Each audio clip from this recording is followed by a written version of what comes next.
ठीक है, आज का हम लोग का तीसरा लेक्चर।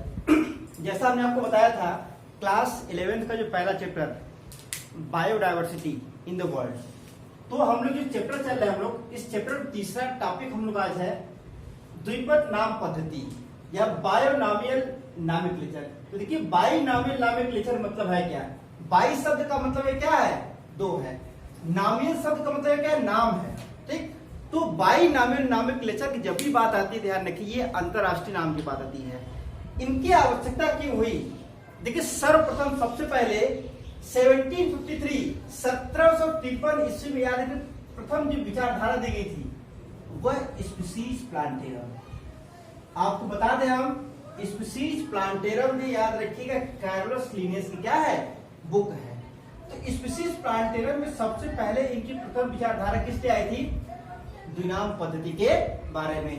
अब अगर बात किया जाए कि दूसरी विचारधारा जो 1758 ईस्वी में क्या सिस्टेमा नेचुरी, ये देखिए इनकी दूसरी पुस्तक सिस्टेमा नेचुरी जो हमने आपको इसके जस्ट पिछली वीडियो बताया था इसके बारे में कि पुस्तक के 10वें संस्करण जिनका जो प्रथम संस्करण क्या है 1735 ईस्वी में निकल चुका था। मतलब ये प्रथम संस्करण 1735 ईस्वी में सिस्टेमा नेचुरी का था, जबकि इसकी 10वें संस्करण में याद रखिएगा मतलब पहली बार जब इन्होंने अपनी पुस्तक लिखी थी वो सन ये था जब 10वीं पुस्तक लिखी जो 10वां संस्करण है, ध्यान रखिए।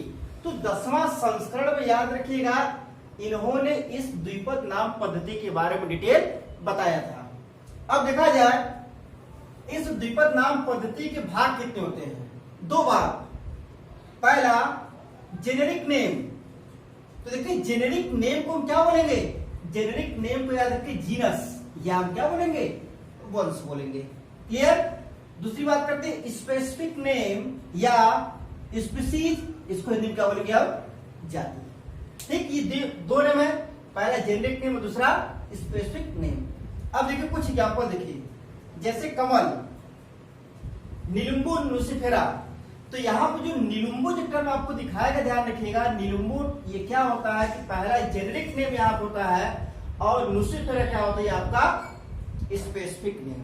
तो कई बार क्वेश्चन केवल यही पूछा गया है, आप ये दोनों नाम दे देगा, इसमें से ये पूछेगा इसमें से जेनेरिक नेम कौन होता है या स्पेसिफिक नेम कौन होता है। जैसे आम का मैंगीफेरा इंडिका, तो मैंगीफेरा इंडिका में याद रखिए उसका पहला ध्यान रखिए क्या होता है, ये है जिनको हम क्या बोलेंगे जेनेरिक नेम और दूसरा क्या होता है ये स्पेसिफिक नेम। इस तरीके से जितने भी दुनिया में याद रखिए जितने भी साइंटिफिक नेम लिखे गए हैं सभी साइंटिफिक नेम का दो भाग होता है जिनमें से जेनेरिक और स्पेसिफिक नेम होता है। अब इसकी डिटेल जानकारी आगे लेंगे हम, ध्यान रखिए। आगे दिखाया जाए जैसे यहाँ देखिए मेढक भी दिया गया है, मेढक का राना टिग्रिना, चावल का ओराइजा सकाइगा। अब देखा जाए अगला हेडिंग नामकरण की अंतरराष्ट्रीय संहिता। देखिए इसका मीन्स होता क्या है, नामकरण की अंतरराष्ट्रीय संहिता का मतलब क्या, international code of biological nomenclature, जिसको शॉर्ट बोले आईसीबीएन। तो आईसीबीएन या स्पष्ट दिखाया गया international code of biological nomenclature, जिसमें दो आते हैं, एक बॉटनिकल नॉमेनक्लेचर और एक जूलॉजिकल नॉमेनक्लेचर। तो भी डिटेल स्टडी करेंगे हम। अब देखिए इनको सबसे पहले किस समय बताया गया था, इनका याद रखिएगा 1898 ईस्वी में अंतरराष्ट्रीय आयोग का गठन किया गया था, इसमें किसकी, आईसीबीएन की। फिर याद रखिए स्वीकृति कब दिया गया, स्वीकृति 1901 ईस्वी में दिया गया। पहले आयोग का गठन किया गया, फिर उसको क्या स्वीकृत किया गया, फिर उसके बाद 1904 ईस्वी में अंतिम रूप देकर प्रकाशित किया गया। मतलब जो पुस्तक इन्होंने लिखा था या आईसीबीएन से जो बात किया जा रहा है उसको प्रकाशित करने क्या कौन सा सन था, 1904। ये क्वेश्चन याद रखिएगा कि 1904 में याद रखिए प्रकाशित किया गया था, कौन, आईसीबीएन। अब बात किया जाए 1964 ईस्वी में पुनः प्रकाशित हुआ, मतलब इनमें कोई कमियां नहीं था, इसलिए क्या हुआ, यह दोबारा प्रकाशित हुआ था। अब ध्यान रखिएगा नामकरण का अंतरराष्ट्रीय नियम क्या है, ये सबसे इंपॉर्टेंट टॉपिक है। ये जब भी बात है नामकरण की अंतरराष्ट्रीय पद्धति, ये क्लास 11 के लिए तो काफी इंपॉर्टेंट है ही, और किसी भी कंपटीशन के एग्जाम जैसे टीजीटी पीजीटी याद रखें इन सब एग्जाम में भी काफी बार क्वेश्चन इससे पूछा गया है। अब देखा जाए यहाँ पर आईसीबीएन इंटरनेशनल, ये देखिए ये क्या हमने क्या बताया, इंटरनेशनल कोड। अब यहाँ पर क्या बॉटेनिकल, ये क्या है international code of botanical and for nomenclature. Clear. अब ध्यान रखिएगा आईसीजेड, यहाँ पर जेड का मतलब क्यों बदल गया है, क्या है जूलॉजिकल, ये ठीक। तो क्या international code of zoological nomenclature. और यहाँ पर याद रखिए इस बी का अर्थ क्या होता है, इस बी का अर्थ क्या होता है बैक्टीरियल। यहाँ पे क्या होगा मतलब international code of bacterial nomenclature. उसके बाद ICVN, V means what, V means क्या होता है वायरल, वी मींस क्या होता है वायरल। तो यहाँ आपको बताया जाएगा international code of viral nomenclature. तो आपने क्या देखा कि जो नामकरण के ये अंतरराष्ट्रीय जो नियम है यह जूलॉजिकल के लिए, माइक्रो ऑर्गेनिज्म, वायरस और बॉटनी प्लांट सबके लिए क्या है कंपल्सरी है। अब देखा जाए पहला नियम, समझिए इसको। पहला कहा किया गया है लंबा व कठिन नामकरण न करें। यहां पर किसकी बात थोड़ी ध्यान रखिएगा, जो कैरोलस लिनियस ने, याद रखिएगा जो बाइनॉमियल नॉमेनक्लेचर दिया था इन्होंने, तो इन्होंने ये बताया था और इन्होंने ये कंफर्म किया कि जो हम स्पेसिफिक नेम और जेनेरिक नेम जो लिखते हैं वह लंबा और कठिन नहीं होना चाहिए, ताकि यह पढ़ने में और लिखने में काफी आसानी हो।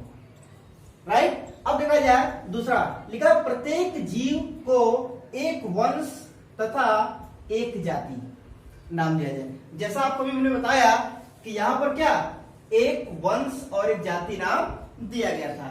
तो यहाँ पर दूसरा भी लाइन की है। तीसरा देखा जाए प्रत्येक जीव का वैज्ञानिक नाम लैटिन भाषा में लिखा जाता है। यह बात हमेशा याद होना चाहिए हम सभी को कि जितने भी साइंटिफिक नेम, क्योंकि नाम ही साइंटिफिक नेम या जीव वैज्ञानिक नाम, तो जीव वैज्ञानिक नाम तो ऑटोमेटिक जुड़ा हुआ है कि जीव का वैज्ञानिक नाम क्या लैटिन भाषा में होना चाहिए। ठीक। आगे देखा जाए चौथा, वंश का नाम पहले तथा जाति का नाम बाद में। अगर ऐसा वायदे कभी हो गया कि वंश का नाम अगर पहले हो गया अगर जाति का नाम पहले हो गया और वंश का नाम बाद में, इसका मतलब क्या, ये टोटल नियम गलत, अर्थात आप गलत कर रहे, ध्यान रखिएगा। क्योंकि यह जो नियम बताया गया अगर इस नियम को फॉलो नहीं करते वैज्ञानिक लोग तो उनका याद रखिएगा जो पत्रिका होता है वो क्या यहाँ लास्ट में लिखा गया वो छपेगा नहीं। ठीक। क्योंकि जितने यहाँ पे नियम दिए गए हैं इस नियम को फॉलो करना चाहिए। नेक्स्ट देखा जाए कि वंश का पहला अक्षर कैपिटल, जैसा आपने यहाँ लिखा हुआ है ये कार्बस स्प्लेंडेंस, तो ये याद रखिएगा जो वंश का जो पहला नाम होता है हमेशा क्या कैपिटल लेटर में होना चाहिए और स्पीशीज का जो फर्स्ट लेटर होता है क्या स्मॉल होना चाहिए। राइट। अब देखिए जाति का पहला नाम क्या होना चाहिए स्मॉल लेटर में होना चाहिए। नेक्स्ट अगर देखा जाए, देखिए जीव वैज्ञानिक नाम तिरछे मतलब यहाँ क्या होता है इटैलिक। आप बुक में देखेंगे, बुक में जो नाम होता है साइंटिफिक नेम वो हमेशा क्या होता है इटैलिक लेटर। इटैलिक शब्द का मतलब क्या होता है जो लेटर हम लिखते हैं, जैसे ये अगर हम नेम लिख रहे हैं ये NAME, ठीक। तो जो तिरछे नाम होता है ध्यान रखिएगा। अब देखिए एक ये देखिए NAME, दोनों में अंतर ये है, प्लस क्या ये तिरछे, तो यही क्या है ये इटैलिक नेम भी है। तो याद रखिए बुक में जो होता है वो क्या इटैलिक लेटर में होता है, जबकि यहाँ बताया गया किंतु इटैलिक में लिखे जाते हैं, जबकि हस्तलिपि में क्या दोनों के नीचे लाइन खींची जाती है।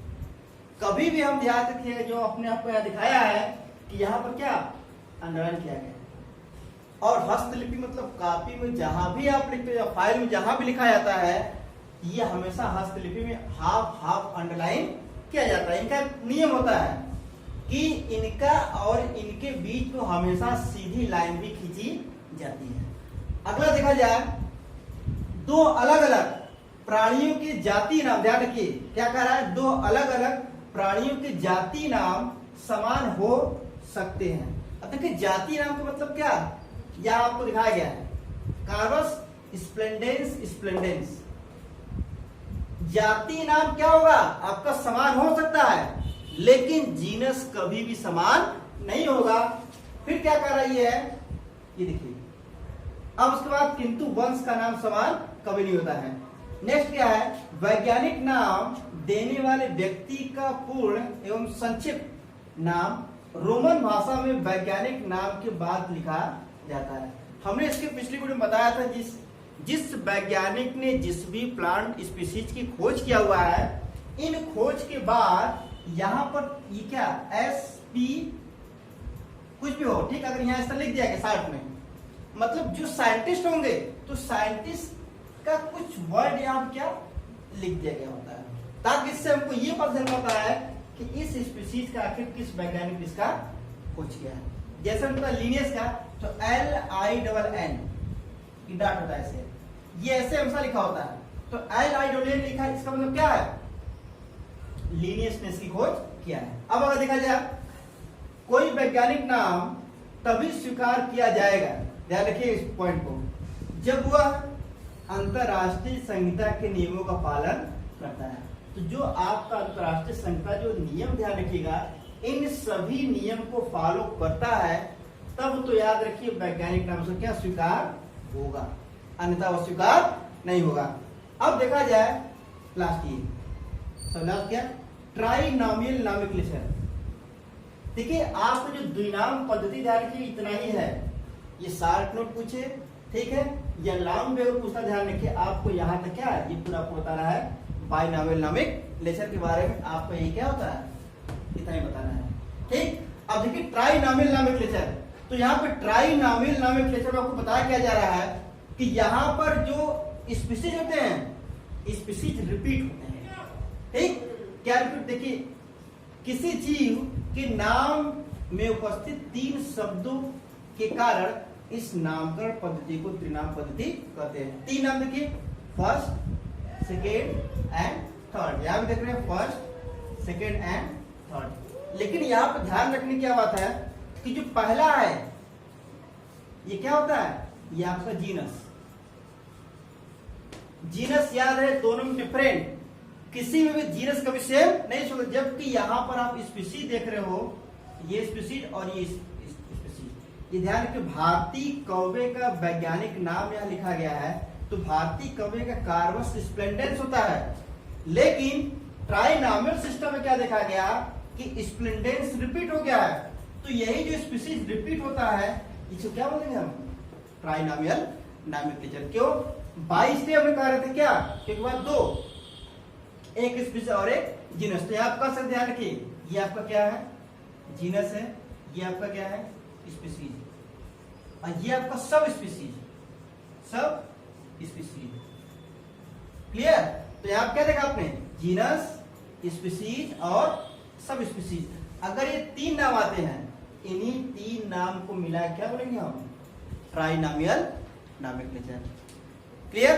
हमने आपको बताया कि क्लास 11 की जो पहला चैप्टर है, हम इसको टू द पॉइंट एक एक पॉइंट को डिटेल स्टडी करेंगे हम। अभी कम से कम 3 लेक्चर और होगा, समाप्त हो जाएगा, ठीक। धन्यवाद।